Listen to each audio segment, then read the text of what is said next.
All right. So the things that we have for today was composing a flight plan from, if I remember correctly, Oakland to Truckee. Goal is VFR flight plan, and that's going to include all the components that you would have pre-takeoff, which include the fuel calculation, the weight and balance calculation, and the hold or takeoff and landing distance calculation. In a lot of ways, going over this tonight maybe faster than the other modules that we've gone through. Like looking at module 7, it looked a lot more intense for information, but we'll try and make sure that everything gets conveyed and definitely spend time on questions and taking a look at flight planning for it. So while on the very easy side, ForeFlight will crank out a rough flight plan for you, including basic information with estimates of fuel and such. It's not quite a guarantee on the profiles that are there. And more than that, really understanding what's going on, where those numbers come from is eternally a critical thing to do. As everything is contained in the POH, but everything in the POH for fuel calculations is going to give you altitudes, power settings, and will be somewhat temperature dependent as well when you're looking at the manual and going through it. And when you're looking at the manual, you'll see, you'll have the different pressure altitudes. On our weight and balance calculations, the envelope that some planes, and it won't be relevant to us, will specify a utility category. But you'll see in weight and balance, there's two charts in the 182 manual that both mean the same thing, but cover the two different styles you'll see. You'll notice that the real difference in that is the axis at the bottom of the chart on the left-hand side, and this is the one that you'll see if you open up in ForeFlight, for example, this style. You'll have the inches of datum across the bottom. And if you do it with the loaded airplane moment, like in the chart on the right, it has a different visual skew, but it is ultimately the same information, just a different part of the calculation. Balance calculations, we're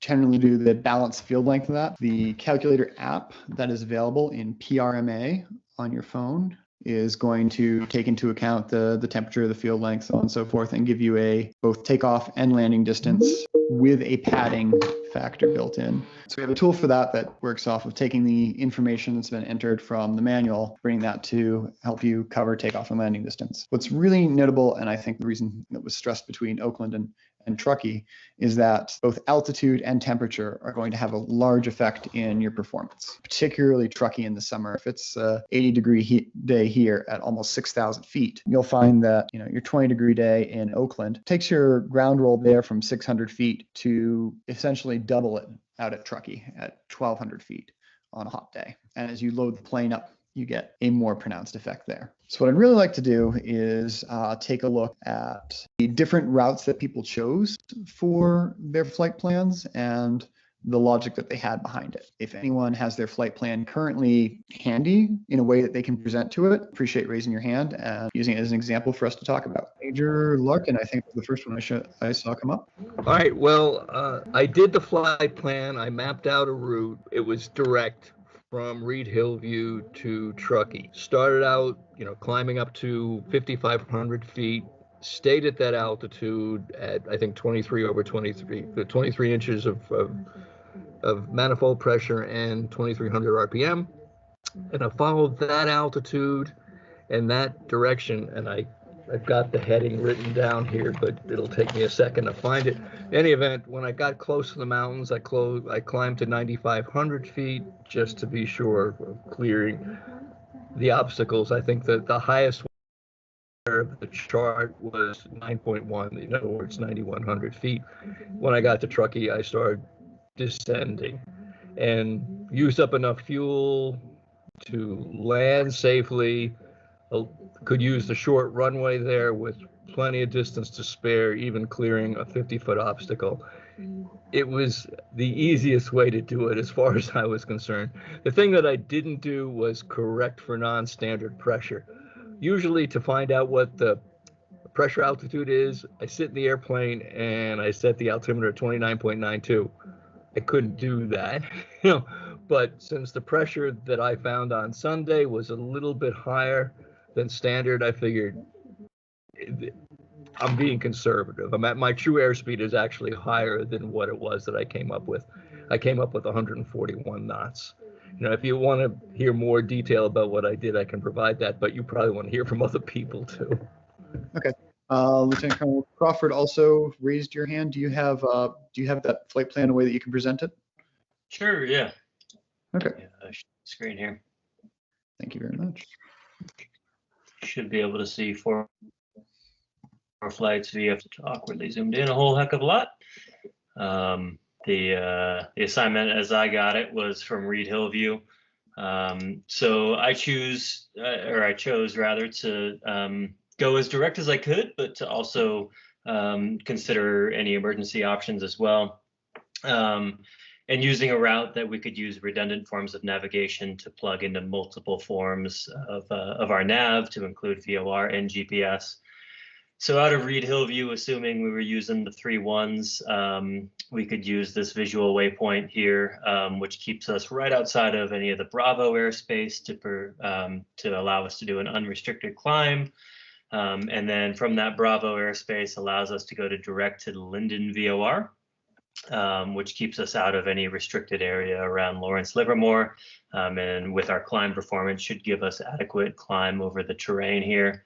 From Linden, I decided not to go direct to Truckee. The reason for that is I consider myself a statistical anomaly in that I've had a single engine failure, and that kind of sucks. So what I decided to do is rather go direct Linden to Truckee or direct Linden Squaw Truckee.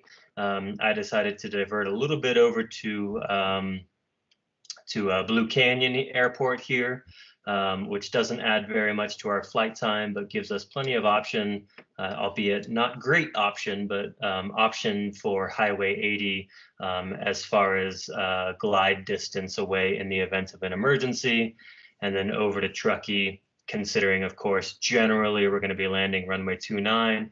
That also puts us on a nice 45-degree entry to the left downwind for 29.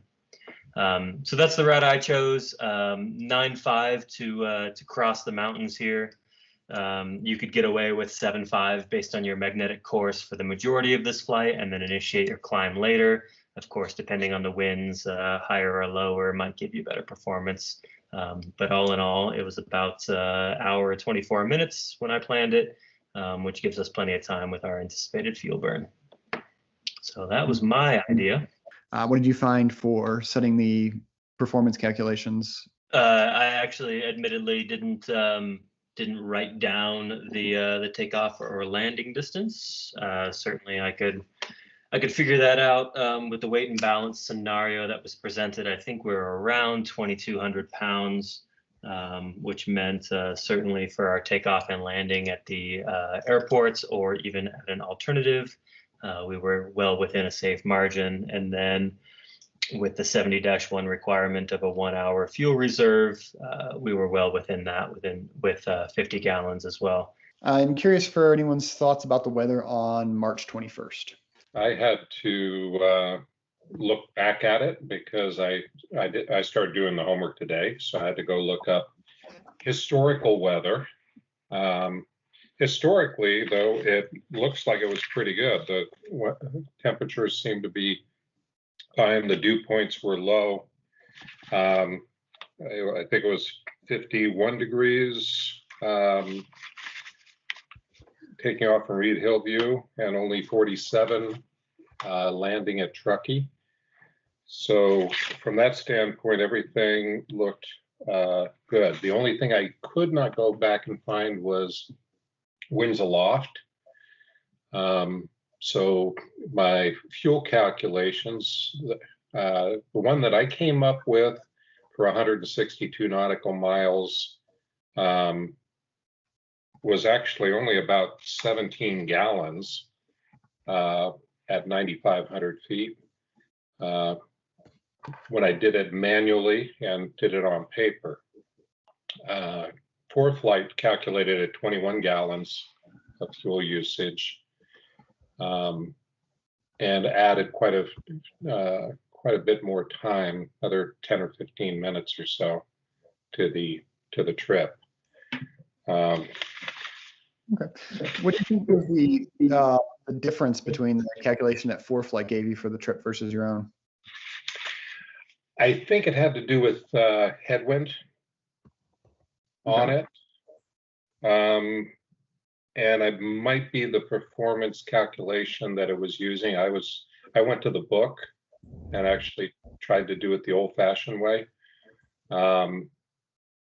And so it was, I think I was showing 128 knots at 9,500 feet, true airspeed. And I did get a 1,242 takeoff and landing on Okay. it. And Truckee, I had a 725 foot landing at the 5,900 feet elevation. I was saying maybe it would be helpful to demonstrate how to do the calculation using the PCR mobile app. So I'm sharing right now. You guys see this? So this is the link that I'm going to share on the chat so you can all access it. Are you guys familiar with this mobile app? Yes. Okay, fantastic. So maybe we can go through the same calculation that some of you did manually. We can redo it through here to validate, just as an exercise, to validate the number that some of you got by using the POH. So we can select the aircraft, for instance, CAP 481. What was the takeoff weight? Somebody can help me with the data. Any of you who did the flight plan, if you can, share this information, and we'll plug it in and then we'll compare. I got 2933. That sounds a lot more like the weights I usually see for a CAP aircraft. Departure airport. So rear view. So there we go. And then what was the temperature? Lieutenant Shelley, maybe you had that information since you. Yeah, I had a 11 degrees Celsius. Okay, and what about the altimeter setting? 30.23. 30.23. There we go. So if you calculate, now we're gonna get all the information we need out of RealView. And does this match what you had calculated through the POH? It was, let's see, it was, I think I was off by, I think I had 1242. Okay. 662 takeoff, 580 landing. Okay.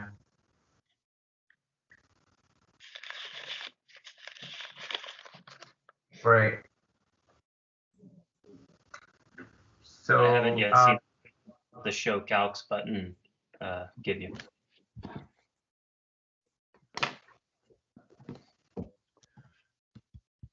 yeah, so here we get all the details. Yeah, so for the Form 5 myself, I calculated through using the POH. It's actually fun to do that calculation every once in a while, just to refresh how we get to the actual tool calculations. But I find that this mobile tool is actually very helpful on a day-to-day basis when I go flying, and it's very, very helpful. I have it bookmarked on my cell phone, and I find it very helpful. And typically, I take a screenshot and then upload it to the Weimers, to the story files. So, does anybody else have any comment about this app or question about this app before we move forward? I know Jeff wants to present other stuff. Is the purpose of showing the total roll almost, I mean, to use multi-engine terms, is that trying to show you almost like an accelerated stop distance, where you have your short field takeoff 777 plus short field landing 584?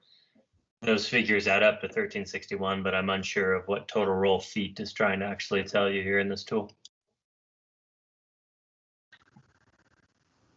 Yeah, so it comes up to the full rotate speed, and then assuming that you decide to abort the takeoff in process and come into the field, or use up the remainder of the field to stop. So it is in multi-engine terms kind of an accelerate stop distance. Gotcha. Okay. Using ForeFlight for chart mapping. The routing I took was a little bit different leaving out of Reed Hillview. Particularly, I went for an all. The reason for that is that the initial climb out here over the terrain is a little bit steep and doesn't leave quite a lot of options. And visually speaking, I would follow on the highway till turning a bit up towards Livermore. As you get altitude, very little of that matters as your glide range becomes almost always within an airport. And for a flight that's about this long, I tend to target in the 8,000 foot plus or minus range, being odd 7,500. That's going to be the point where the aircraft's performance hits that full throttle and about 75% power, giving you generally the best performance for fuel consumption you'll get. And then getting across into Truckee from there. This is a somewhat regular flight I've taken myself. I almost always link Auburn, Highway 80, passing Blue Canyon, which though closed in the winter does exist. The runway's not plowed. Are you able to see my screen share? Yes, yes, we can see it. And it's the ForeFlight screen? Yeah. Okay, because I got 3 monitors going right now. So I actually did go more north first, and then I cut across between to the south of Byron because of parachuting and so forth, and then jumped up and decided to follow Highway 80 because if there was that engine problem, I wanted to be able to at least be able to see something to have a chance of landing. So I kind of just changed it a little bit that way, but I did pick 9,500 feet for the entire trip. I'll go ahead and unshare. Yeah, it seems like either of those options would work. I mean, you're in a somewhat lightly loaded turbo 182 as well. As long as climb performance suggested you could get over those hills to the east of Reed Hillview, you'd probably be all right, but both are valid for sure. So we talked about routing considerations that mostly involve terrain. As I remember from being out on Sunday up here, the weather was pretty remarkably nice. So we didn't have much in the way of wind issues. For the purposes of general takeoff and landing and such, we're not going to run into a lot of aviation decision making on that. But with terrain and winds aloft, we will. For your experience as a pilot up there, and also just the absolute limits of the plane as winds across mountaintops pass 100 miles an hour, even on some clear days. Those details mattering as they do. Flight plan, weight and balance. So let's take a look at the weight and balance considerations. And this is certainly something I'd go over to ForeFlight on the mobile app for, which is not available on the web app. But ForeFlight's mobile app has a really great integration where you can go in and specify the weight and balance for every aircraft pulled directly from the data sheets, and it'll give you the same map and loading. That makes it very simple to go ahead and put in the weights for your pilots, passengers, and baggage compartment. And it will tell you if any single one of them is out of range to begin with. That said, we can also go over manually doing a weight and balance calculation. Can you pop open a tab with Excel or Google spreadsheets? Grab 445 Charlie Papa. And hope that, yeah, we have the available data that we need in there to begin with. So the empty weight of this aircraft is 2,037.8. The moment is 79448.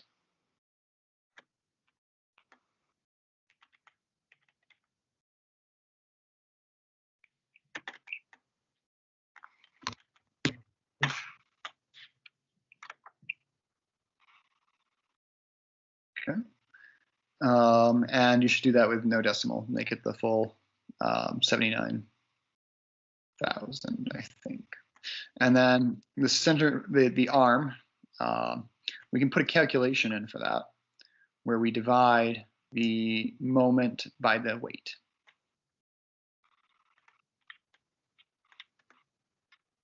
And that comes up to 38.98 and change, and we have 38.99 listed in the PRMA app. So this gives us our starting point. Now if I go back to my calendar, the files, and we pull up our work problem, we can enter the weight for everything involved in this, starting with our pilot.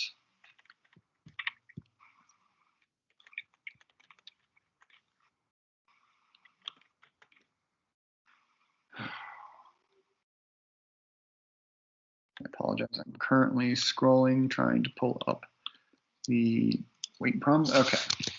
210. It's 180. I think I'm doing this from memory here, but And our scanner's 205. 205. Yep. Our fuel is going to be 50 gallons.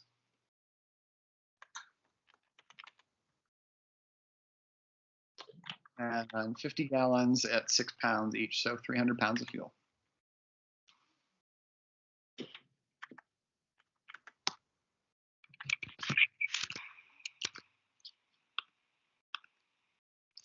All right. With that information in hand, we need the station for all of those. It's going to be the inches after datum that's going to tell us where everything is. For that, I need to go to the manual. And you get a cookie if you can tell me which section before I get the manual open.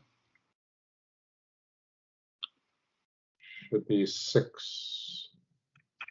All right, section 6, weight and balance and equipment list. 319, scroll, scroll, scroll. Section 4, section 5, section 6. Okay. Weighing procedures, weight balance, loading graph. 613. All right. So the loading graph gives us the information on the moment of where we're going to find our pilot at.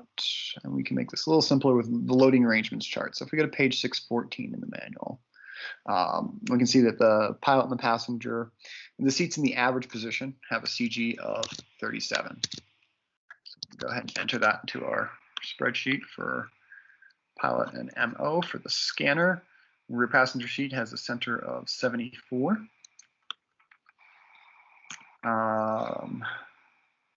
Is that arm or moment? That's going to be the arm. Arm. Yep.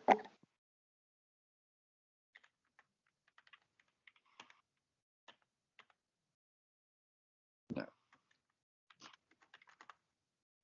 And if we're very, very honest with ourselves, this is a CAP airplane. So at a minimum, in the back, we're going to have at least 50 pounds. Some of it on that second shelf and some of it in the middle. So got 97 and 116 defining cargo areas A and B.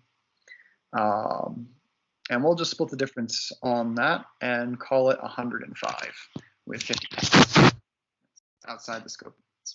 Data that wasn't in the problem, but we'll throw it in there. And we're missing an arm for the fuel in talking that out. So let's pull that up by wondering where my manual is. Okay.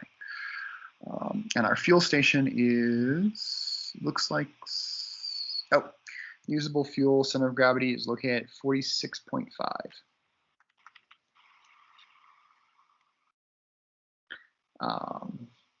Some aircraft will have, and I don't think you'll encounter it in CAP aircraft, will have multiple tanks or locations where as the fuel drains, the center of gravity moves more appreciably. Not an issue for us. All right, so to get the useful calculation out of this, we're going to take and in column C, put the arm times the weight,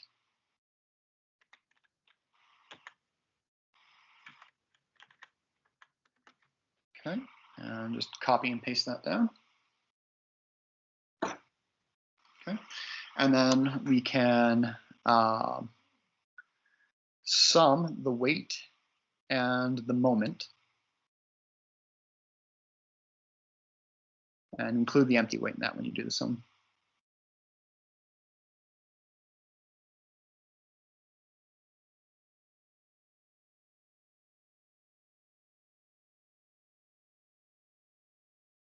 All right, and then the same as we did to get the arm at the top, we're going to make that same calculation, dividing the moment by the weight.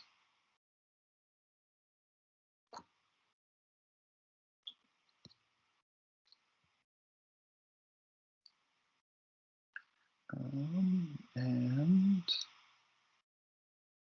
loading graph, arrangements, no, gravity limit 617.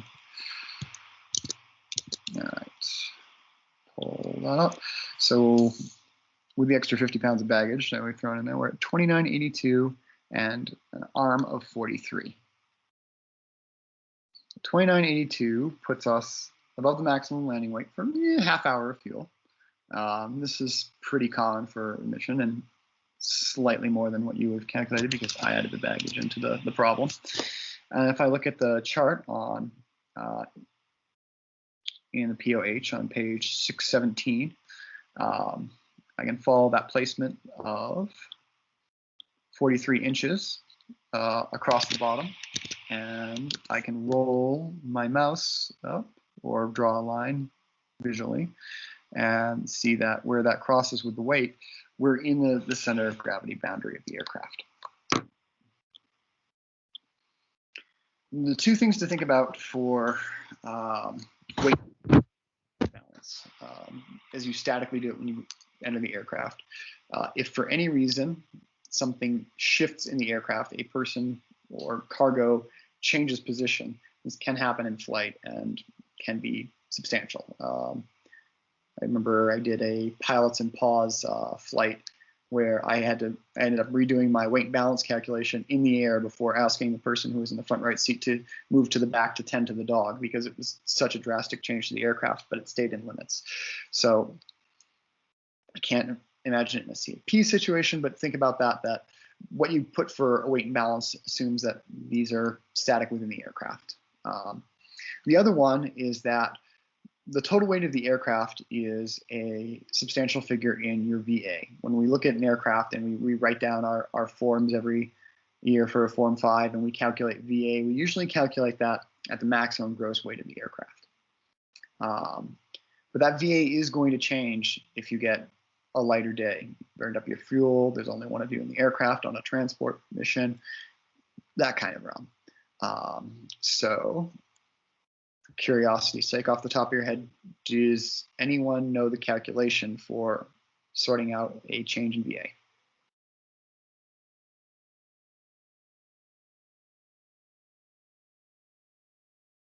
I don't. All right. Well, let's take, we start with our stall speed of our aircraft.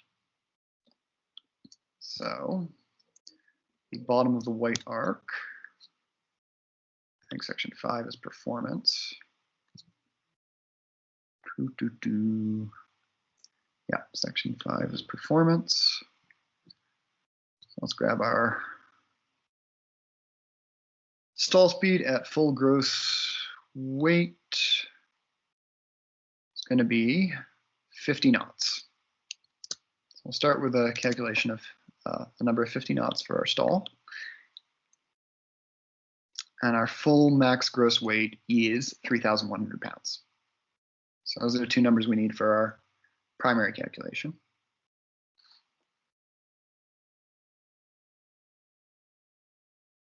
And 50 knots. Awesome. Okay, and then we're going to take our current weight.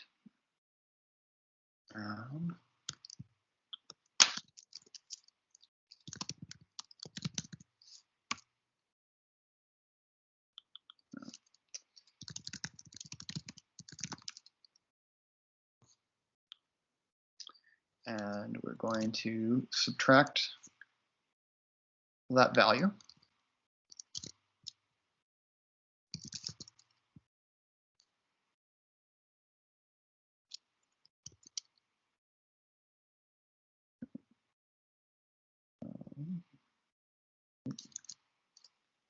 It's terribly helpful formula.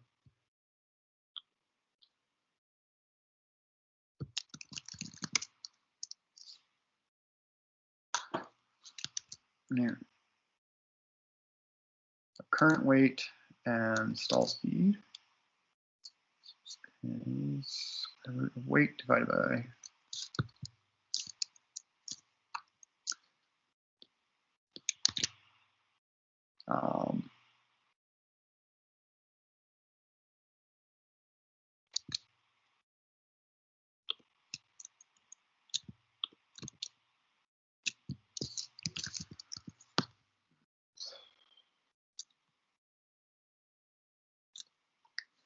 sorry, not subtract, divide the actual weight. So 2980 divided by 3100.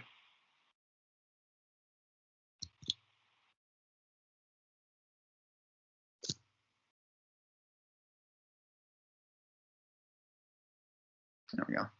All right, and the square root of that value.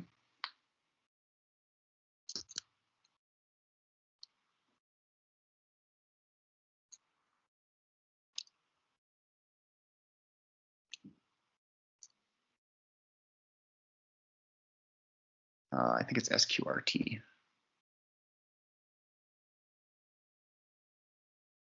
Yep.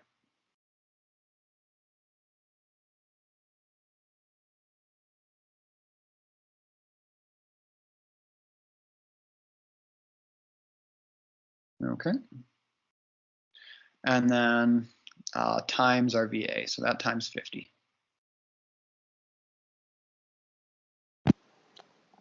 I thought 50 was the stall speed. I'm sorry, it's 50 times, and then the rest of the calculation for VA comes out to be related to our load factor. So the square root of 3.8, which is our normal gravity aspect, type that in here, 3.8 square root. So that comes 1.95 times stall. So the stall speed times the square root of 3.8 times the stall speed is our normal full weight VA.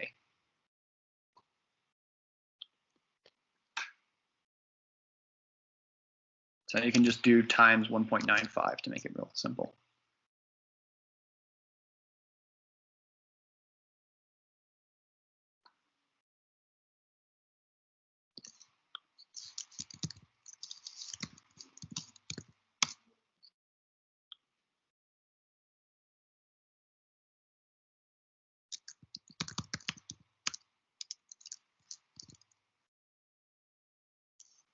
So we can see for the small drop in weight, we have a small drop in our maneuvering speed. Now let's go to the 2980 that we have at the bottom. Let's just type in a different value there. Let's say we've taken out 2 people on board, so 400 pounds, and burned a bunch of fuel. Let's take 500 pounds off that and call it 2480. And we can see our maneuvering speed now has dropped more than 10 knots below where we were. So that's just one of those things that for the sake of weight and balance calculation, if I'm going to an area, if I'm thinking of turbulence, I'm thinking of how that relates to the weight of the aircraft as I'm going along. That's an area where I want to extend our weight and balance calculation. So everything that you get in flight, just right here in the spreadsheet, pulling it out, I wanted to walk through, and because we have such a small amount of material to cover it with the depth of that information. So Jeff, this calculation is helpful also for steep turns, right? For knowing what speed to, is that correct? Depending on the amount of people in the plane. Yeah, I see what you're saying. So yeah, when we do the performance maneuvers, steep turns in particular, we do those maneuvers by setting the aircraft down to its VA speed first. And particular reason that we select that speed is we're loading up the aircraft more by doing the maneuver. At a 45-degree angle, we're only loading it up 1.4 times the amount of gravity it's got. But if we went over to 60 degrees, we'd be up at 2. And that comes down to, did you do it perfectly, or did you hit a combination of some unexpected turbulence and over control? Reason for all those maneuvers to be done at VA is that it prevents you from exceeding the structural limitation of the aircraft. If you're in an unexpected situation while doing a maneuver that's beyond cruise. So yes. Cover because the airplane will stall before you do any damage if you keep it at VA. That's correct. So that the normal category envelope of the aircraft, I really do feel like I'm watering off of what's such a short syllabus, but also good material to cover, is going to have that 3.8 times gravity for a normal category. And hence, as all that comes in, you can see that VA is directly related to the weight and that category, and that's why it stalls at that speed, because the load factor goes up to exceed it. If you don't have the necessary lift because you're going slow enough, you won't do damage to the aircraft. I don't remember off the top of my head what the end of the green arc where it turns to yellow has for a number, but it's that same principle. You're just, the faster you're going, the more lift you're producing, the less energy is going to require to bring the aircraft up to that load factor that's going to wear on the structure. There's weight and balance, there's takeoff and landing distance. We've done flight planning, at least in the context of the performance of the aircraft. Does anyone have any questions for me? What's the maximum landing weight in this airplane? 2950. So the 182s we fly, most aircraft that you'll fly that are single engine piston are going to have a maximum weight, and that's all there is to it. The 182s have a extended range or extended ability where their maximum takeoff is 3,100 feet, but their maximum landing is 2,950. Helpful for us. So what do we do if we take off at 2,980 roughly and need to land right away? Or we're going to land above the max landing weight? So if you need to land, like you need to land and you need to be on the ground at that moment, you're going to land. Go ahead and do it. If you can, or in some situation where you can do a soft make it as controlled and soft of a landing as you can. But an overweight landing requires not taking the aircraft anywhere after that, talking to the maintenance officer, getting it checked out. I mean, wouldn't you think that there's a lot of a safety margin built into that? In other words, that 2950 is one where you don't want to drop it in if you're over that way. But if you do a normal landing, touchdown on the mains. Yeah, absolutely. Yeah, you're probably not going to do much. You might come in with a feather light landing with all 3,100 pounds of weight, and the aircraft will be fine. But the aircraft are also designed with a safety margin where if you hit 3.9 G, it won't do structural damage. There's a buffer there. But the principle of what we're doing with everything in aviation is maintaining that buffer. And so if you exceed that buffer, if you do the overweight landing, especially in an organization like this, report it, get it checked. Excellent. So CAP 71 is going to be the whole flight regulations. That covers basically everything that goes on in the plane, including flight release officers, landing distances, fuel requirements, qualifications of crew members, who you can carry, all that's in 71. There's 2 axis modules.